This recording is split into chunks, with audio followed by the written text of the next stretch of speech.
The wind that night sounded like the mountains themselves were breaking apart. It howled across the Alaskan wilderness with a voice so cold and violent that even strong men prayed quietly beside their fires. The temperature had fallen to 40 below. Cabins across the territory shook under the weight of the storm. Inside those cabins, men were feeding roaring fires with everything they owned, chairs, tables, even pieces of their own walls. And still, the cold kept coming. But less than half a mile away, a 17-year-old boy sat calmly beside a fire no larger than a cooking flame. His name was Axel Bergland, and the strange shelter he had built beneath the ground was about to prove something the entire frontier had laughed at. Before we go further, take a moment and tell us where you are watching from. Stories like this remind us that wisdom can come from the most unexpected places. Axel leaned back against the stone wall of his underground home. The air inside was warm and steady. Not hot, not cold, just comfortable. Above him, 2 feet of earth rested quietly on the roof. Outside, the blizzard screamed like a wounded animal. But inside, the world was calm. Axel listened to the storm the way a sailor listens to waves far below the deck of a sturdy ship. It could not touch him here, and that truth carried the weight of a memory that still lived inside his chest. A memory of a night almost 1 year earlier, a night that had taken his father. The year was 1887. Winter had almost ended. On March 14th, Axel stood beside his father at the doorway of their small log cabin in the Alaskan Territory. The snow along the creek banks was melting. Wildflowers were already pushing through the ground. Spring seemed certain. His father, Gunnar Bergland, watched the mountains carefully. Gunnar was 42, a tall Norwegian with hands hardened by years of mining rock deep underground in Minnesota. 5 years earlier, he had left the mines to live as a trapper in Alaska.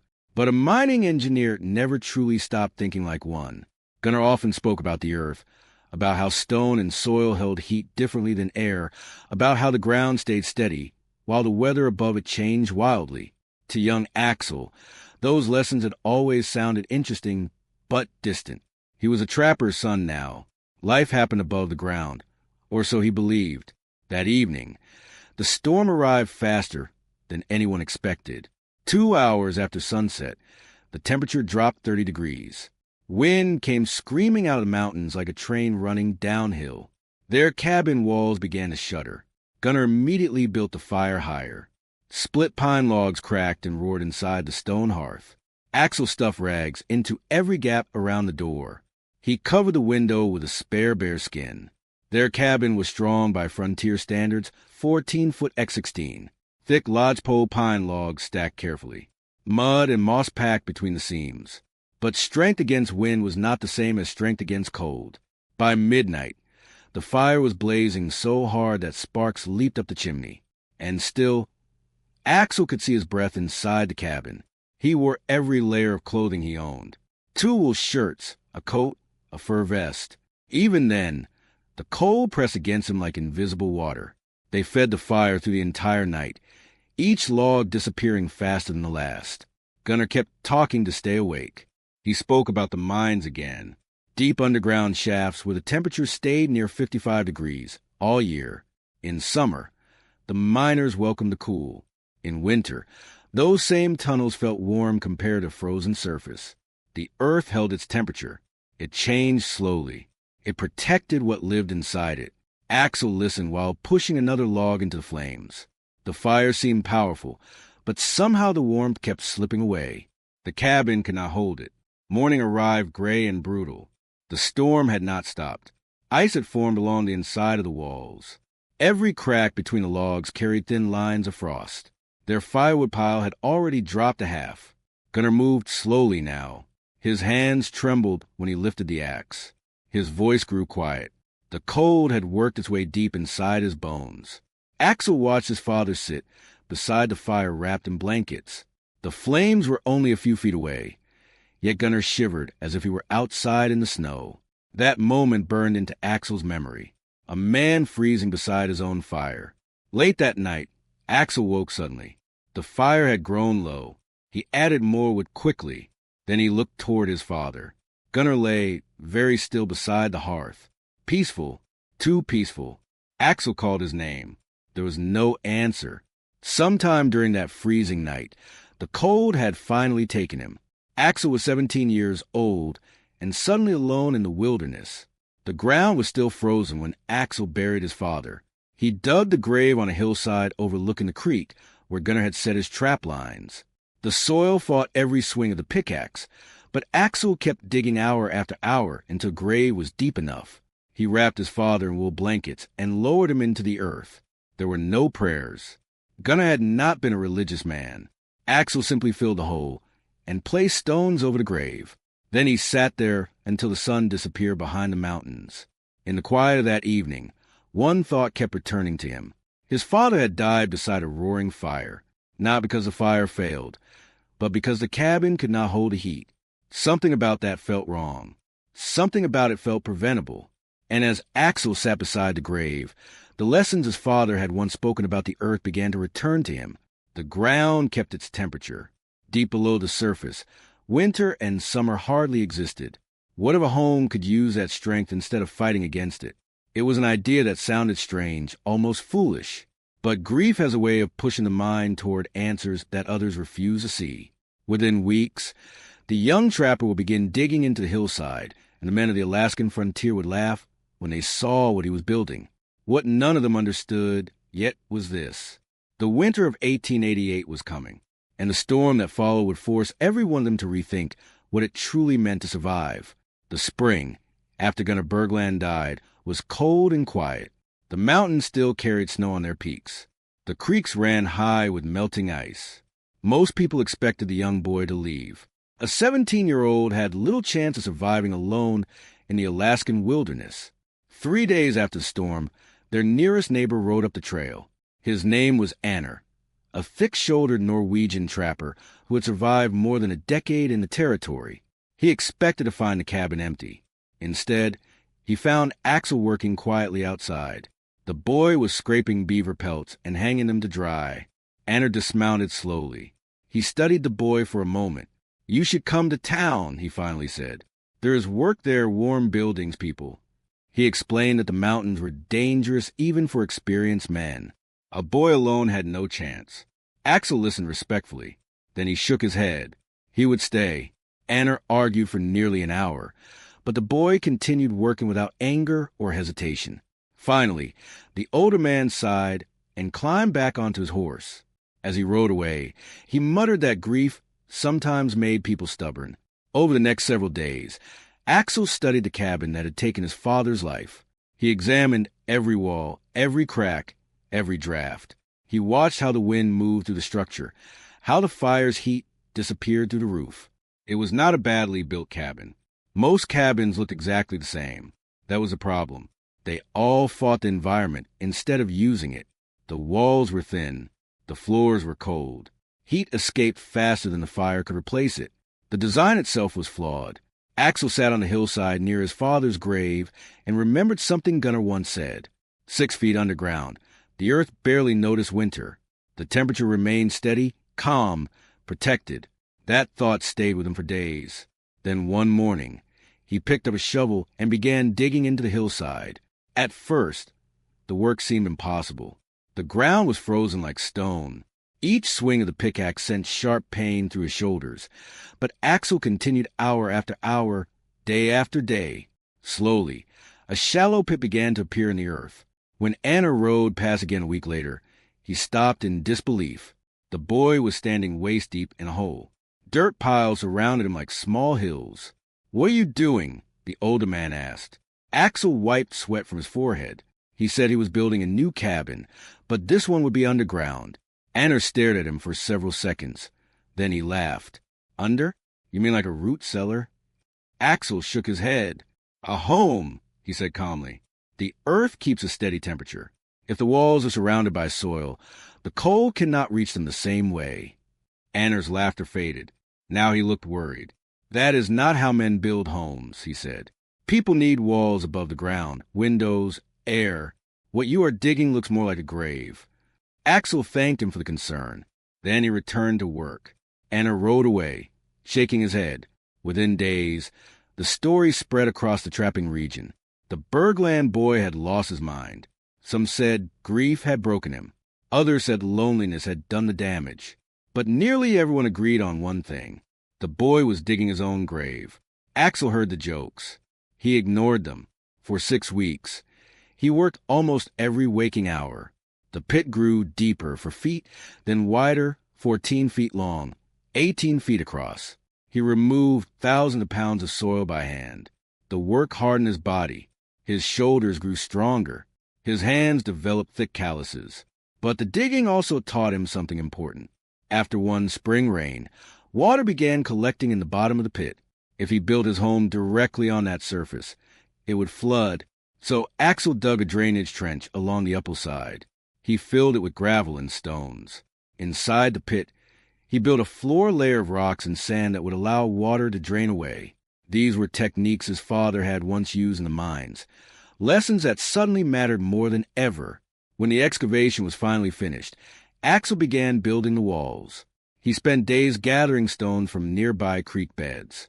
Each rock was selected carefully: flat surfaces, strong material, granite or limestone. He rejected weak stone that might crumble. Then he began stacking them slowly, one stone at a time. Clay mortar mixed with sand and straw held them together. The walls rose slowly from the ground, thick, solid, backed by the earth itself. 3 sides of the cabin pressed directly against the hillside. Only the front wall faced open air. The design looked strange to anyone passing by. Instead of a house rising above the ground, Axel's structure seemed to sink into it.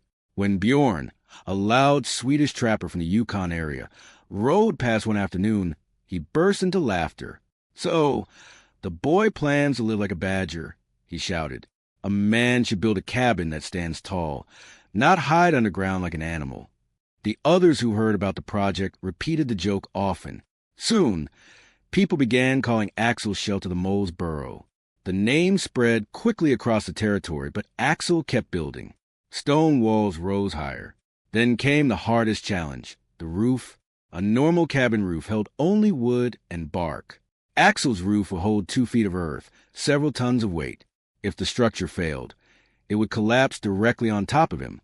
So he spent weeks selecting strong pine trees in the forest. Each trunk was thick and straight, tenon across, no rot, no weak grain. He cut 8 heavy beams and dragged them back with his father's old horse. The beams were placed across the stone walls like ribs, each one carefully notched and secured. Across those beams, he laid thick wooden planks, then layers of birch bark for waterproofing, then pine tar, then canvas. Each layer sealed the one below it. The roof became a barrier against water and wind.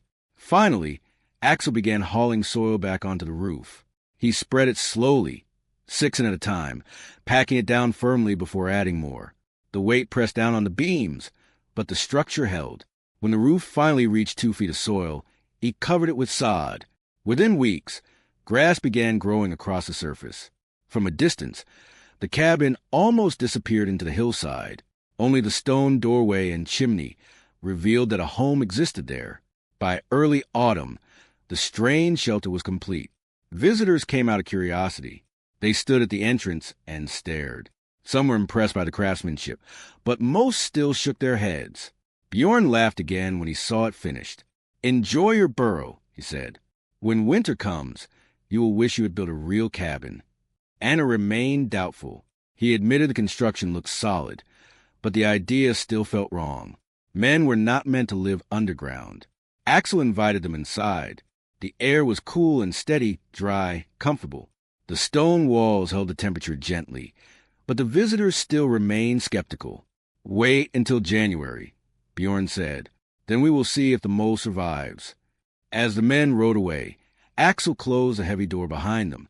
Inside his quiet shelter, he placed a small piece of pine into the fireplace. A gentle flame rose.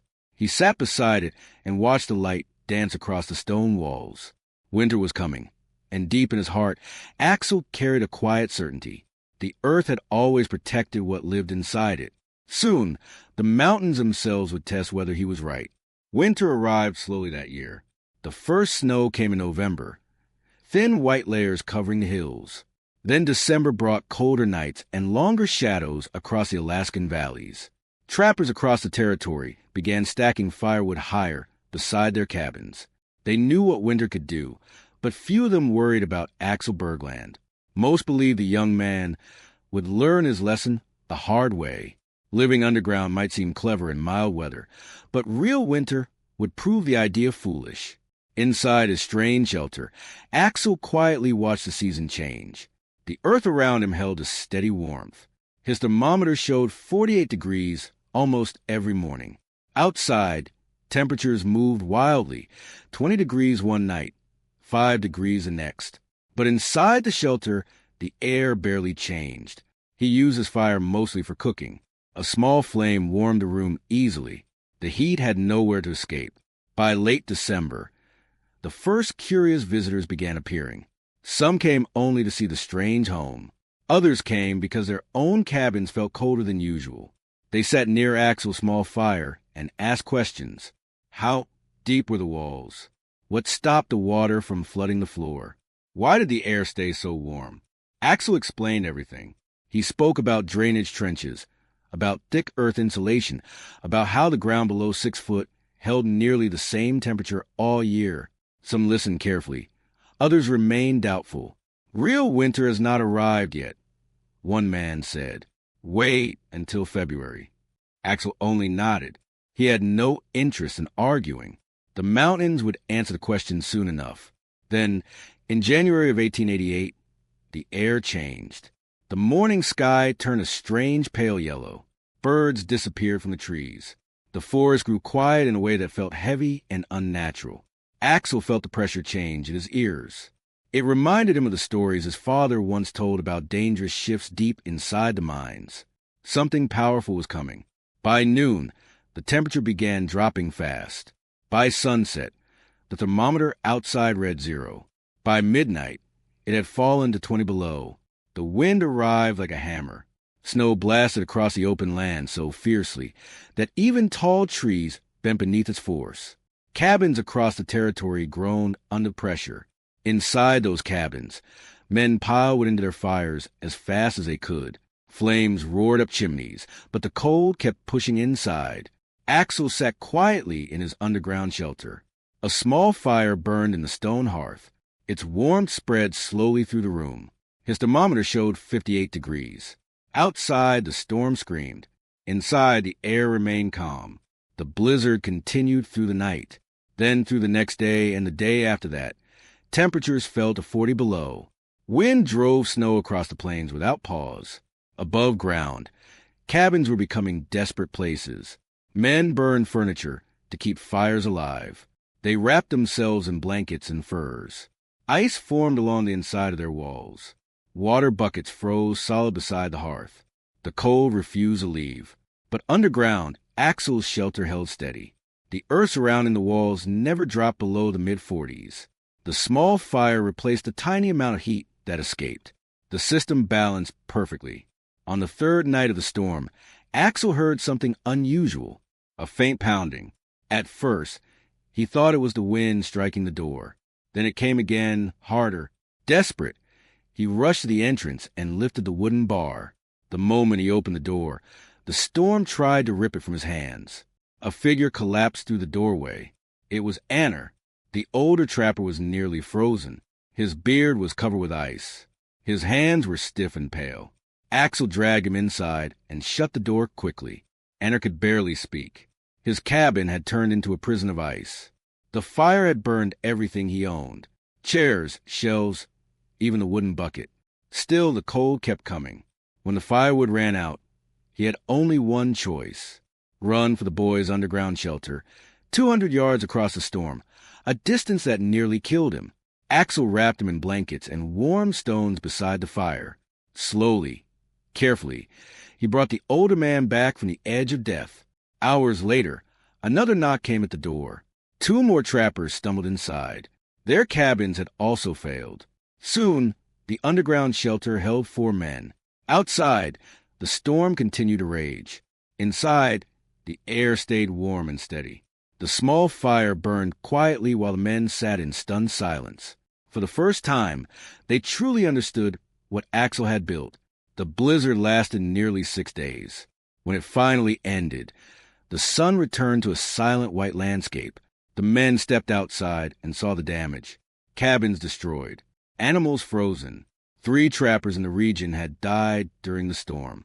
Others survived only by burning nearly everything they owned. Word spread quickly about the boy who had survived comfortably underground. Soon trappers began gathering at Axel's shelter. They studied the walls, the roof, the fireplace. They asked question after question. Even Bjorn, who had laughed the loudest months earlier, stood quietly beside the fire. Finally he spoke. "We mocked you," he admitted, "but you were right."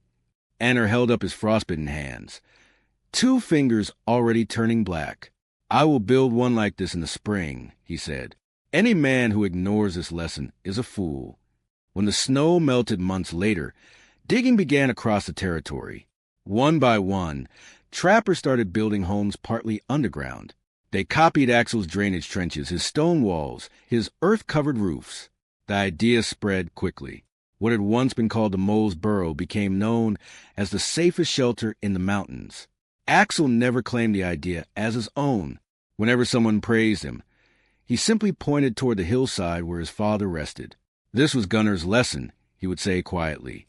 "He just taught it the hard way." Years later, people across Alaska still told the story of the blizzard of '88. They remembered the cold, the fear, and the strange young trapper who built his home underground. The boy they laughed at until the storm came. Sometimes wisdom hides beneath the surface, waiting for someone brave enough to dig for it.